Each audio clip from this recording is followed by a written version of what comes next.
समजलं म्हणून चिंगी पळत संडासजवळ गेली आणि तिथल्या झुडपांतली चिठ्ठी वाचून धावत परत आली. वाचलेली चिठ्ठी परत तिथंच ठेवायची हा खेळाचा एक नियम होता. नमस्कार मंडळी, स्वागत आहे आपल्या गावची कथा या यूट्यूब चॅनलवर. तर आज आपण तिसरी मराठी बालभारती या पुस्तकातील खजिना शोध ही कथा बघणार आहोत. कालचा दिवस फारच मजेत गेला. काल शाळेत खजिना शोधाचा खेळ झाला. त्यामध्ये एखादी वस्तू बाई कुठेतरी लपवतात.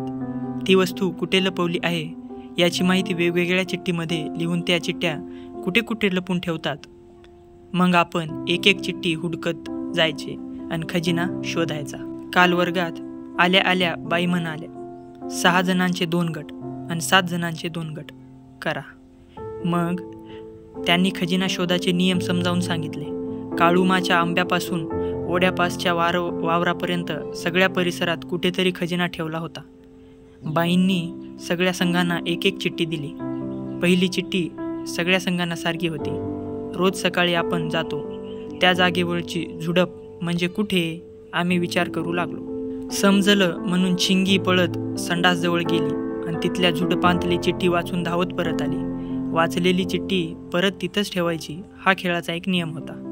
आमचा संघ शाळेच्या गेट बाहेर आल्याबरोबर बोरमवाली आजी मला म्हणाली, अगं शाळा सोडून कुठं चाललंय टोळकं? आज शाळा बाहेरच आहे, चंब्या म्हणाला.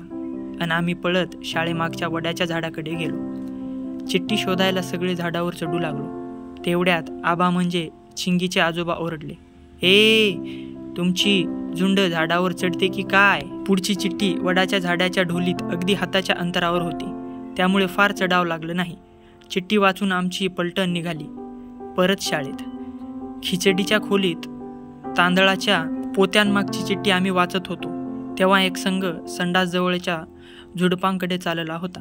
म्हणजे त्यांना इतक्या उशिरा कळलं. चिठ्ठी वाचून आम्ही वरांड्यातून निघालो तर समोर केंद्रप्रमुख दिसले.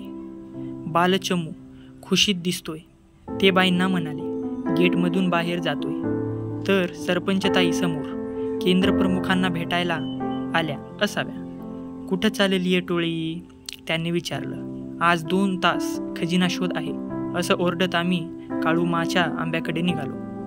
तेवढ्यात ओढ्यापासच्या वावरातून आवाज आला, खजिना सापडला. खाऊचा डब्बा घेऊन येणारा घोळका दिसला. आम्ही पण धावत शाळेकडे आलो, कारण खजिना कुणालाही सापडला तरी खाऊ सगळ्यांना मिळणार होता. तर खजिना शोध ही कथा तुम्हाला आवडली असेल तर या व्हिडिओला एक लाईक करा व अशाच कथा ऐकण्यासाठी आपल्या यूट्यूब चॅनलला सबस्क्राईब करा. भेटूया अशाच एका छान कथामध्ये.